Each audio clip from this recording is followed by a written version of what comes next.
కోడిగుడ్డు కారం ఎలా చేయాలో చూపిస్తానండి ఈరోజు మీకు. ముందుగా ఒక చిన్న మిక్సీ జార్ తీసుకొని దాంట్లో ఎండు కొబ్బరి, ఒక 5-6 వెల్లుల్లి, దాంట్లోనే రుచికి సరిపడా కారం కూడా వేసుకొని దీన్ని మెత్తగా గ్రైండ్ చేసుకోవాలి. పల్స్ మోడ్లో చేసుకుంటే బాగా వస్తుంది. తర్వాత దీన్ని ఒక ప్లేట్లో తీసి పెట్టుకోండి.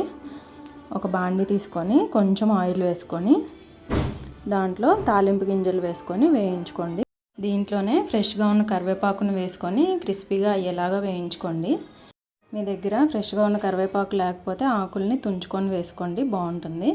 ఇప్పుడు దీంట్లోకి మనం ముందుగా పట్టించుకున్న కొబ్బరి కారాన్ని వేసుకోవాలి. ఈ కొబ్బరి కారాన్ని నేను అన్ని వేపుడుల్లోకి యూస్ చేస్తానండి. దీన్ని లో ఫ్లేమ్లో ఉంచుకొని వేయించుకోండి. ఇప్పుడు దీంట్లోకి 1/2 teaspoon salt, 1/2 teaspoon పసుపు వేస్తున్నాను. ఇవి రెండు కూడా కారంలో కలిసేలాగా బాగా కలుపుకొని లో ఫ్లేమ్లో పెట్టుకొని వేయించుకోండి. ఇలా వేయించుకున్నాక ఉడకబెట్టిన గుడ్లని వేయించుకోండి. నేను 4 గుడ్లు వేస్తున్నాను. ఈ గుడ్లకి కారము బాగా పట్టేలాగా అన్ని వైపులా గంటతోటి స్లోగా కలుపుకుంటూ వేయించుకోండి.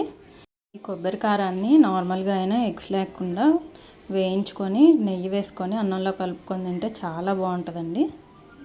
ఇలా 2 మినిట్స్ కలుపుకున్నాక కర్రీ రెడీ అయిపోతుందండి. చాలా సింపుల్ కర్రీ కదండి. నచ్చితే మీకు లైక్ చేయండి, షేర్ చేయండి, సబ్స్క్రైబ్ చేసుకోండి.